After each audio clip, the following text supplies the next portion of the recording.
അതിനിടയിൽ ഇപ്പോൾ വരുന്ന മറ്റൊരു പ്രധാനപ്പെട്ട കാര്യം KPCC ഓഫീസിന്റെ പരിസരത്ത് സുരക്ഷ വർദ്ധിപ്പിച്ചിരിക്കുന്നു എന്നുള്ള ഒരു വിവരം കൂടി വരുന്നു. പ്രത്യേകിച്ച് നിയമസഭാ കക്ഷി നേതാവിനെ തിരഞ്ഞെടുക്കുന്ന വളരെ പ്രധാനപ്പെട്ട ഒരു ചടങ്ങാണ് അവിടെ നടക്കാൻ പോകുന്നത്. ആ ചടങ്ങിന് സാക്ഷിയാവാൻ വേണ്ടി കൂടുതൽ പ്രവർത്തകരും അവിടെ എത്തുന്നുണ്ട്. കൂടുതൽ പോലീസുകാരെ നിയോഗിച്ചിരിക്കുന്നു, സുരക്ഷ കൂട്ടിയിരിക്കുന്നു ഇന്ദിരാഭവന് എന്നുള്ള വിവരം കൂടി ഇപ്പോൾ പുറത്തു വരുന്നു. റോഷിപാലുണ്ട്. റോഷിപാൽ, ഇപ്പോൾ രാഹുൽ ഗാന്ധിയുടെ വസതിയിൽ KC വേണുഗോപാൽ എത്തിയിട്ട് ഏകദേശം 1.5 മണിക്കൂർ പിന്നിടുന്നു.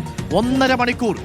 വളരെ പ്രധാനപ്പെട്ട ഒരു ചോദ്യമുള്ളത്, KC വേണുഗോപാലിനെ ഇപ്പോൾ നമ്മൾ കാണുന്ന ദൃശ്യങ്ങൾ, ദില്ലിയിൽ നിന്നുള്ളൊരു വണ്ടി അനങ്ങുന്ന ദൃശ്യമുണ്ട്. വരുന്നത് KC ആണോ രാഹുൽ തന്നെയാണോ എന്നുള്ളതാണ് നമുക്ക് അറിയേണ്ട ചോദ്യം. ഒരു വണ്ടി അവിടെ നിന്ന് അനങ്ങി വരുന്നുണ്ട്. ഇപ്പോൾ ആദിൽ പാലോടുണ്ട്. ആദിൽ പാലോട് 1.5 മണിക്കൂർ പിന്നിട്ടിരിക്കുന്നു.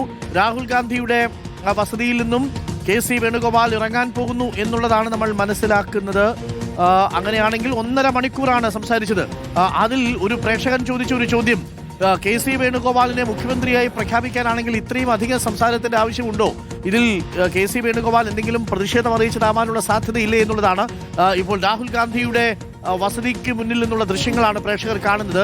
രാഹുൽ ഗാന്ധിയും KC വേണുഗോപാലുമുള്ള കൂടിക്കാഴ്ചയുടെ വാർത്ത ആദ്യം പ്രേക്ഷകരിലേക്ക് എത്തിച്ചത് ആദിൽ പാലോടാണ്. ആദിൽ പാലോട് ഇപ്പോഴും രാഹുൽ ഗാന്ധിയുടെ വസതിക്ക് മുന്നിൽ തന്നെയുണ്ട്. ആദിൽ പാലോട് ഒരു വണ്ടി അവിടെ അനങ്ങുന്ന ദൃശ്യങ്ങൾ നമ്മുടെ വീഡിയോ ജേർണലിസ്റ്റ് പകർത്തിയിട്ടുണ്ട്. പക്ഷേ അത് KC ആണോ തിരിച്ചു വരുന്നത് എന്നുള്ളതാണ്. അതിലൊരു പിടിയും കിട്ടിയിട്ടില്ല. എന്താണ് എന്നുള്ളതാണ് ആകപ്പാടെ പിരിമുറുക്കം നിറഞ്ഞ നിമിഷമാണ്.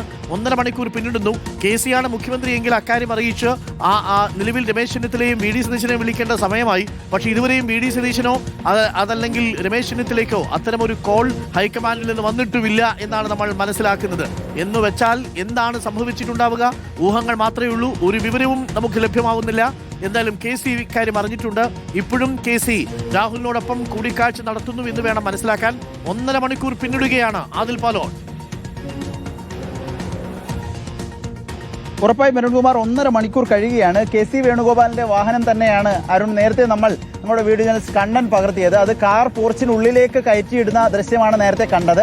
അപ്പോൾ ഉടനെ തന്നെ KC ഇറങ്ങാനുള്ള സാധ്യതയുണ്ട്. ഇപ്പോൾ കാണുന്നത് സുനേരി ബാഗിലെ രാഹുൽ ഗാന്ധിയുടെ വസതിയാണ്. അതിനുള്ളിൽ ഇപ്പോഴും കൂടിക്കാഴ്ച തുടരുന്നതാണ് നമ്മൾ മനസ്സിലാക്കാൻ കഴിയുന്നത്. 1.5 മണിക്കൂർ പിന്നിട്ടിരിക്കുന്നു ചർച്ച. 8:45 കഴിഞ്ഞതോടുകൂടി ഈ സുനേരി ബാഗിലെ വസതിയിലേക്ക് എത്തുന്നു. ഇപ്പോഴും കൂടിക്കാഴ്ച പൂർത്തിയായിട്ടില്ല. അവരുടെ സ്റ്റാഫ്, KC വേണുഗോപാലിന്റെ സ്റ്റാഫൊക്കെ പുറത്ത് തന്നെ നിൽക്കുന്നത് നമ്മൾ കാണുന്നുണ്ട്.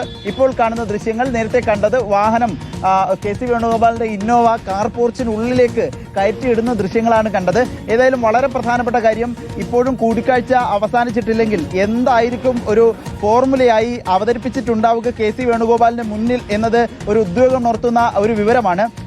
KC വേണുഗോപാൽ തന്നെയെങ്കിൽ അത് എങ്ങനെയാകും മറ്റ് 2 നേതാക്കളെയും വിളിച്ചറിയിക്കുക? ഒരു വലിയ പ്രതിഷേധത്തിന്റെ സാധ്യത എങ്ങനെയാണ് അവസാനിപ്പിക്കുക? സമവായത്തിലേക്ക്, അനുനയത്തിലേക്ക് 2 നേതാക്കളെയും കൊണ്ടുപോവുക എന്ന ചോദ്യമാണ് അതിൽ പ്രധാനം. പ്രത്യേകിച്ച് KC ക്യാമ്പ് ആകെ പൊട്ടിത്തെറിച്ച് നിൽക്കുന്ന സാഹചര്യത്തിൽ എങ്ങനെയായിരിക്കും ഒരു അനുനയത്തിലേക്ക് പോകേണ്ടത് എന്ന ചർച്ചയുണ്ടാകും. ഇനി അങ്ങനെയല്ല, KC അല്ല എങ്കിൽ KC ക്യാമ്പിനോട് അനുനയത്തിലേക്ക് പോകണമെന്ന് ആവശ്യപ്പെടാനുള്ള സാധ്യതയുണ്ട്. ഇത് ഏത് പേരിലേക്കാണ് പോയത് എന്നത് സംബന്ധിച്ച് ഇപ്പോഴും വ്യക്തതകളൊന്നുമില്ല. പക്ഷേ KC തന്നെയാണ് ആദ്യഘട്ട ഈ റേസിൽ മുന്നിലുള്ളത് എന്ന് നമുക്ക് നിസ്സംശയം പറയുകയും ചെയ്യാം. ഏതായാലും നിർണായകമായ ചർച്ചകൾ പൂർത്തിയാക്കി ഇന്നലെ തന്നെ തീരുമാനമെടുത്തു എന്നാണ് നേതാക്കൾ ജയറാം രമേശ് വന്ന് പറഞ്ഞത്. ഒപ്പം തന്നെ AK ആന്റണിയുടെ അടക്കം മുതിർന്ന നേതാക്കളുടെ അഭിപ്രായം, ഇന്നലെ തന്നെ മുല്ലപ്പള്ളി രാമചന്ദ്രനെ വിളിച്ചു രാഹുൽ ഗാന്ധി എന്ന വാർത്തയും ഉണ്ടായിരുന്നു. ഏതായാലും മുതിർന്ന നേതാക്കളുടെ എല്ലാം അഭിപ്രായമെടുത്ത് ഒരു അന്തിമ തീരുമാനത്തിലേക്ക് കാര്യങ്ങളെത്തി. KC വേണുഗോപാലിനെ അറിയിക്കാനായി KC വേണുഗോപാലിനെ സുനേരി ബാഗിലെ സ്വന്തം വസതിയിലേക്ക് വിളിച്ചു വരുത്തി എന്നുള്ളതാണ് നമ്മൾ കാണുന്നത്.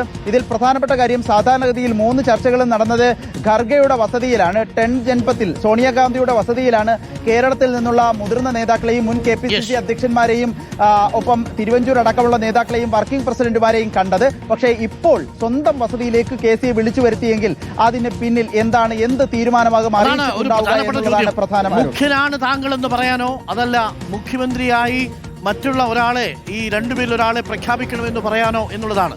മുഖ്യമന്ത്രിയായി തീരുമാനിച്ചതാണോ, മുഖ്യമന്ത്രിയായി ആരെ പ്രഖ്യാപിക്കണമെന്ന് തീരുമാനിച്ചതാണോ എന്ന് നമുക്കറിയില്ല. കാത്തിരുന്ന് കാണാം. KCയോട് എന്തായാലും രാഹുൽ പറഞ്ഞിട്ടുണ്ടാവുക, ഒന്നുകിൽ അങ്ങാണ് കേരളത്തെ നയിക്കേണ്ടതെന്ന്, അതല്ലെങ്കിൽ കേരളത്തെ നയിക്കേണ്ടയാളെ താങ്കൾ പ്രഖ്യാപിക്കണമെന്ന്. രണ്ടാണെങ്കിലും ഇപ്പോൾ 1.5 മണിക്കൂർ പിന്നിട്ടിരിക്കുന്നു രാഹുൽ ഗാന്ധിയുടെ വസതിയിൽ KC വേണുഗോപാലും രാഹുൽ ഗാന്ധിയും തമ്മിലുള്ള കൂടിക്കാഴ്ച. അതേസമയം ഇപ്പോൾ തിരുവനന്തപുരത്ത് നിന്ന് വരുന്ന മറ്റൊരു പ്രധാനപ്പെട്ട വിവരം, ഈ നിമിഷം വരെയും 1 മണിക്ക് നിശ്ചയിച്ചിരിക്കുന്ന നിയമസഭാ കക്ഷി യോഗത്തിന്റെ സമയം മാറ്റിയിട്ടില്ല. സമയം മാറ്റാൻ അറിയിപ്പ് ലഭിച്ചിട്ടില്ലെന്നാണ് KPCC പറയുന്നത്. പറയുന്നത് അറിയിപ്പ് ലഭിച്ചാൽ സമയം മാറ്റുമെന്നും ഇപ്പോൾ നേതൃത്വം പറയുന്നു. റോഷിപാൽ കൂടി നമുക്കൊപ്പം ചേരുന്നു. റോഷിപാൽ, ഇപ്പോഴും രാഹുൽ ഗാന്ധിയുടെ വസതിയിൽ തുടരുകയാണ് KC വേണുഗോപാൽ. ചില പ്രേക്ഷകർ ചോദിക്കുന്നതും ചില നേതാക്കൾ ചോദിക്കുന്നതും KC ആണ് മുഖ്യമന്ത്രിയെങ്കിൽ ഇത്ര സമയം എടുക്കില്ലല്ലോ, മറ്റാരുടെയെങ്കിലും പേര് പറയുമ്പോൾ KC അതുമായി ബന്ധപ്പെട്ടൊരു ചർച്ച ചെയ്യുകയാണ് എങ്കിൽ മാത്രമല്ലേ ഇത്ര സമയം എടുക്കുകയുള്ളൂ എന്നുള്ള ചില സംശയങ്ങളൊക്കെ ഉണ്ട്. അത് VD ക്യാമ്പിനും RC ക്യാമ്പിനും ഒരേപോലെ ആത്മവിശ്വാസം നൽകുന്നതാണ്. KC അല്ലെങ്കിൽ RC എന്ന മട്ടിലായിരിക്കും KCയുടെ നിലപാടെന്നാണ് നമ്മൾ മനസ്സിലാക്കുന്നത്. മൂന്നാമത്തെ ഓപ്ഷൻ ആയിരിക്കും KCക്ക് VD എന്നുള്ളത്. അതുകൊണ്ട് VD ആണ് മുഖ്യമന്ത്രിയെങ്കിൽ സ്വാഭാവികമായും KC അതിനെ രാഹുൽ ഗാന്ധിയുടെ വസതിയിൽ വെച്ച് തന്നെ എതിർക്കാനുള്ള സാധ്യതയുണ്ട്. അത് എന്തുകൊണ്ട് VD പറ്റില്ല എന്നുള്ള കാര്യം ധരിപ്പിക്കാൻ വേണ്ടിയാണോ ഇത്ര സമയം എടുക്കുന്നത് എന്നുള്ളതാണ്. താൻ അല്ലെങ്കിൽ RC എന്ന നിലയിലേക്ക് ഒടുവിൽ KC എത്തുമോ എന്നുള്ള പ്രധാനപ്പെട്ട ചോദ്യവും നമ്മുടെ മുന്നിലുണ്ട്. ഇപ്പോൾ KPCC